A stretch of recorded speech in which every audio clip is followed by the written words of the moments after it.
Assalamualaikum warahmatullahi wabarakatuh. Perkenalkan, nama saya Fikri Hadamania, dosen program studi Teknik Geologi Fakultas Teknik Universitas Abrin Indonesia. Pada kesempatan kali ini, izin saya menyampaikan pernyataan diri dosen dalam rangka unjuk kerja Tridharma Perguruan Tinggi, PDD, UKT, PT, pada bidang pengajaran dalam rangka sertifikasi dosen 2025.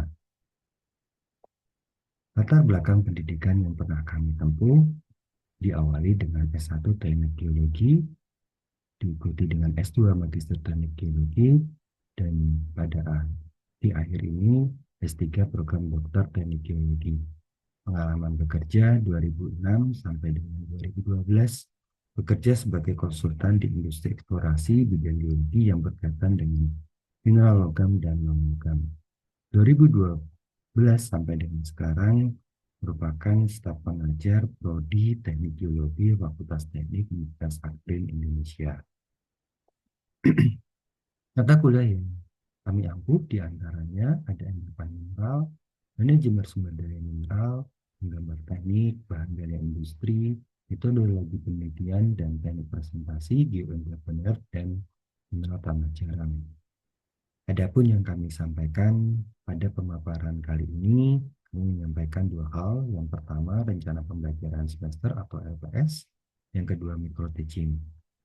Adapun rencana pembelajaran semester atau RPS merupakan mata kuliah endapan mineral dan merupakan mata kuliah wajib pada semester 6 dengan jumlah 2 SKS.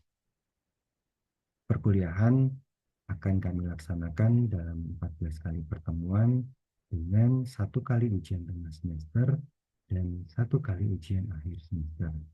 Micro teaching yang kami akan sampaikan merupakan mata kuliah endapan mineral pada pertemuan ke-6, materi ubahan hidrotermal atau abrasi hidrotermal. Deskripsi mata kuliah endapan mineral. Mata kuliah ini memberikan pemahaman belajar kepada mahasiswa mengenai teori pembentukan mineralisasi, proses mineralisasi kaitannya dengan tektonik, atrasi batuan, tipe alterasi, tipe deposit endapan porfiri, tipe deposit endapan epithermal, tipe deposit endapan epithermal. Sekarang tipe endapan placer, struktur dan tekstur kuasa endapan mineral serta metode analisis endapan mineral. Adapun capaian pembelajaran mata kuliah yang pertama, mahasiswa dapat menafsirkan konsep teoritis siklus batuan, siklus tektonik terhadap prinsip terbentuknya endapan mineral. Sedangkan capaian pembelajaran mata kuliah yang kedua, mahasiswa dapat menafsirkan teoritis mineral biji terhadap abrasi hidrotermal.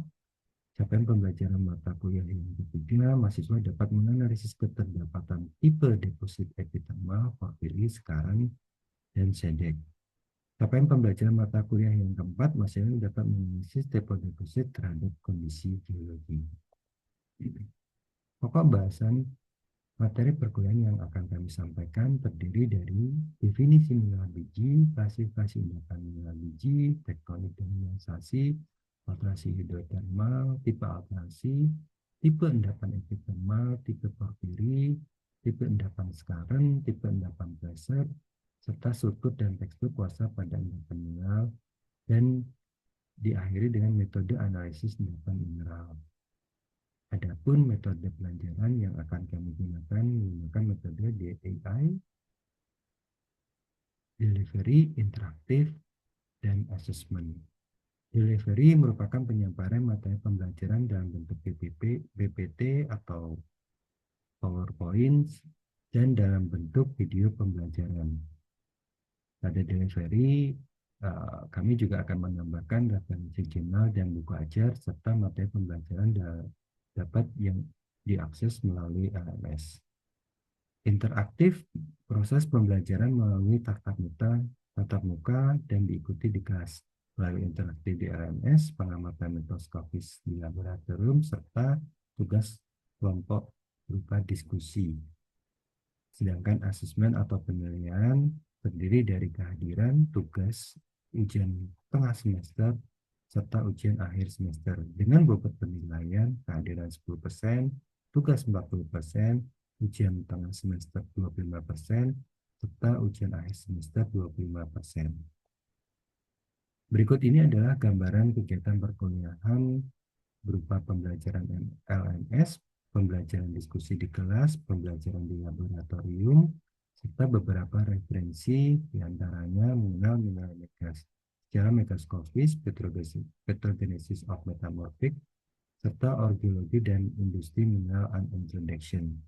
Pada judul mengenal mineral secara megaskopis, buku yang kami buat merupakan buku hasil kolaborasi dosen prodi teknik geologi Fakultas Teknik Universitas Akpri Indonesia. Dan yang terakhir, Nicole Teaching yang akan kami sampaikan merupakan mata kuliah endapan mineral pada pertemuan ke-6 dengan materi ubahan hidrotermal atau alterasi hidrotermal. Selamat menyaksikan.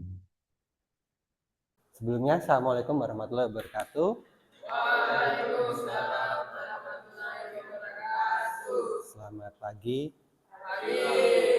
Marilah sebelum kita mulai ya, kita awali dengan berdoa. Berdoa dimulai. Berdoa selesai. Baik, mahasiswa sekalian ya, pada kesempatan pagi hari ini ya, kita akan membahas terkait yang namanya ubahan ya, atau biasanya disebut dengan alterasi ya. Nah, alterasi atau ubahan itu sebenarnya pada prinsipnya sama, tapi yang kita bahas di sini terkait dengan ubahan hidrotermal. Nah, ada definisi ya terkait dengan ubahan atau alterasi hidrotermal ini ya. Jadi ada beberapa yang menyatakan bahwa di situ ada proses pertukaran ion ya dalam batuan, sehingga di situ ada proses perubahan. Nah, di sini perubahan yang terjadi ya itu bisa secara fisika ataupun secara kimia. Fisika di sini ya itu biasanya terkait dengan secara fisiknya ya. Secara fisiknya yang di situ diakibatkan karena ada proses cairan hidrotermal. Nah, di sini yang biasanya yang berubah itu adalah teksturnya ya, tekstur dari batuannya ataupun dari unsur si batuannya. Ya, itu seperti itu. Nah, sebenarnya secara prinsip ya ubahan atau pelapukan ya sebenarnya itu hampir sama. Ya, ubahan dan pelapukan kimia itu hampir sama. Yang biasanya itu dikatakan sebagai dekomposisi. Jadi ada perubahan unsur, ya kan? Nah, kenapa saya di sini itu ada gambar ya seperti ini. Ya, ini gambar hujan ya dengan batuan ya. Nah, di sini yang namanya pelapukan ya pasti kalau kalian tahu ya, kalau dia itu terkena misalnya kontak ya dengan permukaan gitu ya, mungkin dengan air ya, mungkin dengan udara, ya mungkin juga dengan panas, biasanya itu bisa terjadi adanya pelapukan. Nah, proses ini akan menyebabkan adanya hancurnya batuan ya, karena di situ mineralnya itu berubah. Apa yang menyebabkan perubahan itu? Nah, ini ya, ada pelakunya. Pelakunya itu siapa? Ya, air hujan atau dikatakan liquid dan gas itu yang dikatakan CO2 ya. Karena ini ya si air ya itu sebagai H2 itu dia diperlukan sebagai apa? Adanya proses apa? Proses reaksi kimia kan gitu. Jadi kalau tadi yang disebutkan di definisi itu tadi ya, itu nanti ada proses kimia yang itu mereplace ya atau mengganti si komposisi dari mineral batuan itu. Ya kan? Sehingga dari perubahan itu akan menyebabkan atau mengakibatkan apa? Kalau tadi yang dikatakan pelapukan ya maka dia akan terjadi ada proses oksidasi kan gitu. Tapi kalau di hidrotermal itu ada beberapa, ada yang namanya hidrolisis, hidrasi dan lain sebagainya. Ya, itu. Tapi kalau untuk di pelapukan itu dia mengalami oksidasi. Oksidasi itu adalah proses apa? Proses kimia di mana si O2 dan H2 itu apa? Bereaksi, kan gitu. Ya kan? Makanya kalau kalau kita lihat batuan ya itu ada yang warnanya kemerah-merahan ya atau kekuning-kuningan ya. Ya itu sebenarnya juga mengalami namanya alterasi, juga mengalami namanya pelapukan. Itu seperti itu ya. Oke ya, bisa dipahami ya secara prinsip alterasi dan alterasi ubahan itu sebenarnya tidak berbeda jauh dengan pelapukan. Bisa dipahami ya. Oke. Nah, selanjutnya apa yang dikatakan ubahan hidrotermal ya. Jadi di sini ya kalau tadi itu kita sudah beberapa referensi ya, kita sekarang bisa menyimpulkan lagi ya. Jadi di Piratsno ya di 1992 itu dia mengidentifikasi ya kan. Di situ adanya apa? Sirkulasi apa? Fluida. Ya kan? Sirkulasi fluida. Ya walaupun ini mungkin belum tersampaikan ya, tapi prosesnya ini secara tidak langsung ya di sini tuh bagian daripada dua komponen yang di situ tuh harus ada. Ya, yang pertama itu apa? Sumber panas. Yang kedua apa? Sumber fluidanya. Ya. Jadi kalau kalian itu mau menggambarkan bagaimana proses ubahan terjadi reaksi kimia, sebenarnya simpel. Ya, seperti apa? Kalian tuh masak air, kan gitu. Ya kan, masak air ya. Kalau dia di situ ya, di situ tuh dia tuh kaya akan Ca ya, dia akan terjadi adanya apa? Endapan. Kan gitu. Ya, kalau kalian tahu di Gunung Kidul itu kalau kita itu masak air, ya itu lama-lama dia terjadi apa? Endapan. Endapan itu ya endapan dari si Ca-nya. Nah, sebenarnya seperti itu. Kurang lebihnya seperti itu. Tapi di sini sumber panasnya yaitu ya. Di sini sumber panasnya itu berapa? 50 sampai lebih dari 500 derajat Celcius. Kan gitu. Nah, sebenarnya apa sih yang terjadi di alterasi itu sendiri? Ya, jadi di alterasi itu terjadi karena apa? Sirkulasi fluida itu menyebabkan batuan itu tidak apa? Tidak stabil. Ya, dinding itu tidak stabil. Ya, ketika dia mau mencapai kestabilannya, maka dia apa? Membentuk mineral baru, ya kan? Ya, inilah biasanya yang dikenal sebagai apa? Alterasi. Ya, itu seperti itu. Oke ya, nah jadi alterasi sendiri ya, di situ sebenarnya bisa kita lebih singkatkan lagi ya. Jadi perubahan komposisi mineralogi batuan dalam keadaan padat karena ada pengaruh suhu dan tekanan yang tinggi dan tidak dalam kondisi isokimia, ya. Sehingga dia menghasilkan ya ini ya, ada mineral lempung, ada kuarsa, ada oksida ataupun sulfida logam, kan gitu. Ya, nah ini ya. Contoh ini itu sebenarnya bagian daripada si alterasi sendiri ya. Jadi kapan yang kita katakan sebagai si kuarsa ataupun sulfida ya. Ya, kalau kalian lihat di sini ya. Di sini itu ada kuarsanya ya. Di sini juga ada yang namanya apa? Sulfurnya atau sulfidanya ya. Jadi kalau di beberapa tempat ya, nanti di sini juga ya, itu hadir. Nah, ini ya, ada dia muncul ya, ini mineral oxide ya, seperti limonit seperti itu. Nah, di sini itu ada namanya juga mineral malahit ya. Malahit ini juga bagian daripada proses alterasi yang sebenarnya ini menghasilkan yang namanya nanti, nah ini ya, dikatakan sebagai apa? Mineralisasi. Kan gitu. Ya. Jadi nanti ada hubungannya antara alterasi dan mineralisasi ya. Jadi kalau kita itu melihat seperti ini ya, ya ini merupakan bagian daripada alterasi dan mineralisasi. Alterasinya di mana? Alterasinya di sini. Ya, alterasinya itu di sini. Ya. Nah, sedangkan mineralisasinya mana? Ini. Ya, ini adalah mineral apa? Mineral logam. Ini adalah mineral Pb. Ya, plumbum ya, atau apa? Galena. Ini adalah unsurnya Pb ya, dan ini dikatakan sebagai mineral galena. Nah, ini adalah bagian daripada mineralisasi ya. Jadi kalau nanti kita itu bicara masalah alterasi, itu bisa kaitkan dengan mineralisasi ya. Tapi gini ya, di tempat maksudnya di lokasi gitu ya, di sebuah singkapan itu tidak semuanya itu menghasilkan yang ini ya, yang warna silver ini ya, tidak semuanya menghasilkan ya, tapi dia menghasilkan namanya alterasinya atau di sini kuarsanya ya, itu seperti itu Ya, jadi ketika di situ tuh ada sirkulasi yang terus-menerus, maka di situ berpotensi untuk terjadinya adanya apa? Mineralisasi, kan kayak gitu. Ya kan? Apa yang nanti membuktikan ya? Di situ terjadi sirkulasi terus-menerus. Ya, namanya alterasi itu nanti ada yang namanya tingkatan atau intensitas ya dari si ubahan.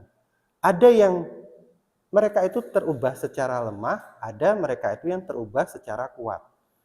Kuat ya ketika ini si kuarsa ini sudah menggantikan semuanya.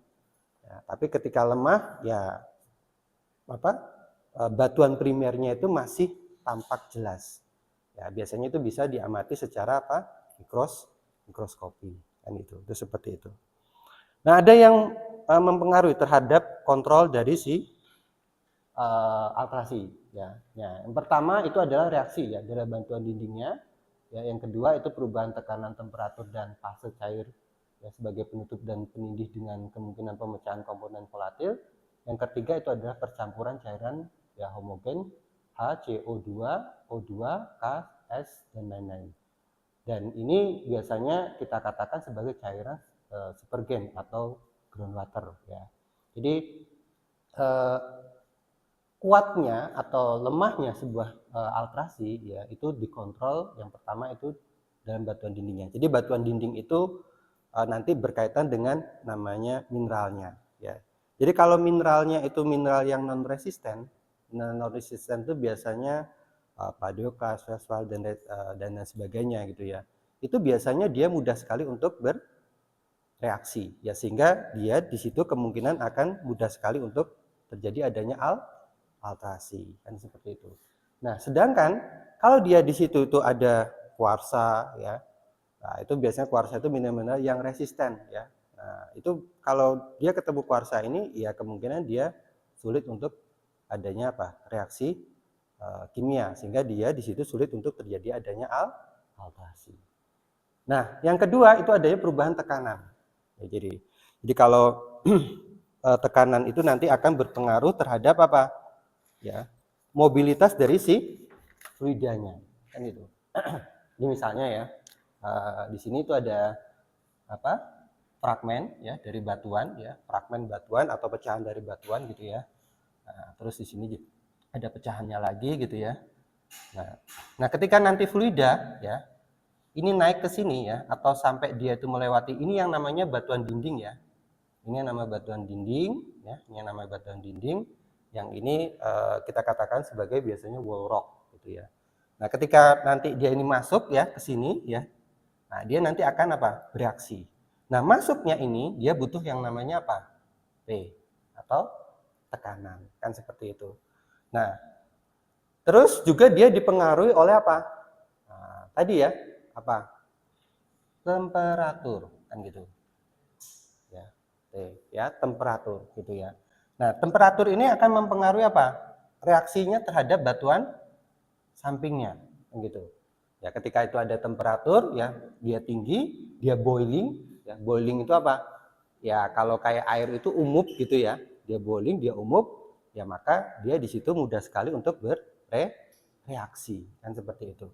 Nah, jadi temperatur ini akan mempengaruhi nanti sampai kepada namanya alterasi. Ya, walaupun nanti temperaturnya juga akan berpengaruh terhadap apa? Ya, terhadap yang namanya mineralisasi kan seperti itu. Nah, jadi ketika nanti dia naik ke atas, ya, dia kontak dengan batuan samping, nanti dia di sini tuh terjadi adanya apa? Penurunan temperatur, kan gitu. Nah, ketika di sini itu ada proses penurunan temperatur, ya, maka di sini yang terjadi kemungkinan nanti terdepositkan beberapa mineral logam ya. Tapi pada prinsipnya ketika kita nanti bicara masalah alterasi ya, jadi temperatur ini akan berpengaruh terhadap apa? Reaksi batuan sampingnya. Jadi semakin menurun ya semakin menurun juga apa? Ya reaksinya. Jadi si alterasinya pun juga nanti atau perubahan kimianya pun itu juga akan mengalami penurunan. Nah, yang ketiga itu adalah si fluidanya ya. Nah, fluida di sini ya, di sini ini groundwater ya. Groundwater itu jadi kalau nanti kita bicara masalah alterasi ya. Itu yang pertama. Kalau kita bicara masalah groundwater ini ya, ini biasanya itu ada fracture gitu ya, ada rekahan ya, dia masuk ya, biasanya kita katakan sebagai meteoric water kan gitu. Nah itu seperti itu. Nah ada juga nanti ya yang namanya magmatic water ya. Nah itu ada juga yang namanya nanti metamorphic water. Nah itu. Nah ini ya. Nah ini berpengaruh ya unsurnya ya. Jadi ketika itu ada es atau kaya dengan kalsium gitu ya, kalium gitu ya. Nah itu maaf ya kaliumnya. Nah itu maka atau CO2 itu dia akan sifatnya itu bersifat apa? Relatif basah ya. Nah sesuatu yang sifatnya basah itu mudah sekali apa? Bereaksi kan gitu ya. Contohnya apa? Contohnya ketika ada hujan asam. Ya enggak? Ya kan? Ketika ada hujan asam, ya dia mengakibatkan apa? Iya. Kalau misalnya ya si apa namanya batuannya itu bukan batuan ya, si kontaknya permukaannya itu biasanya itu apa? Fe gitu ya atau besi gitu ya. Itu biasanya mudah sekali apa? Iya, apa? Iya, mudah sekali berkarat. Ya enggak? Atau teroksidasi ya atau korosi. Ya itu enggak beda-beda jauh. Yaitu minusnya si sifat asam. Tapi plusnya sifat asam dia mudah bereaksi, dia mudah sekali juga apa? Menghasilkan mineral atau mineralisasi. Kan kayak gitu. Itu seperti itu ya. Jadi apa si unsur ini ya, si unsur ini atau cairan ini itu berkaitan dengan mudah atau tidaknya si reaksi ini. Bisa dipahami? Oke ya, bisa dipahami. Nah yang keempat ini ya, ini sama ya sebenarnya, ada oksidasi ya, oksidasi si ke asam yang tadi yang saya sampaikan itu, sifat asam itu, jadi itu mudah sekali atau H2S itu mudah sekali untuk bereaksi. Nah ini sebagai sumber panasnya ya, jadi sumber panasnya itu ada dari magma ya, jadi membentuk yang namanya hidrotermal. Jadi sekali lagi kalau misalnya ada yang pertanyaan, Pak itu kenapa kalau misalnya si lava itu keluar, kok dia nggak ada mineralisasinya? Nah, ya nggak? Lava tahu kan? Ya kan? Lava itu kan kayak yang di, ya itu kayak itu, ya itu lava, ya kan? Itu lava itu kenapa kok sampai di situ terjadi mineralisasi? Ya karena temperatur lava itu masih tinggi, ya kan? Proses pembekuannya itu ya dia secara cepat, gitu ya. Karena di lava itu kan biasanya apa? Teksturnya apa? Avanitik, halus kan gitu. Ya kan? Nah, ketika dia prosesnya di situ sangat cepat, ya, dia di situ tidak menghasilkan yang namanya mineralisasi, gitu. Dia menghasilkan mineral-mineral utama, gitu. Jadi lava ini, ya, dia ini hanya sebagai sumber si panasnya. Ya, jadi bukan sebagai apa? Ya bukan sebagai tempat di mana di situ terbentuk adanya mineralisasi. Tapi mineralisasi itu butuh yang namanya panas, kan gitu. Ya, jadi alterasi mineralisasi tadi kan berkaitan dengan apa? Temperatur. Ya, panasnya dari mana? Dari si magmanya sendiri, ya kan.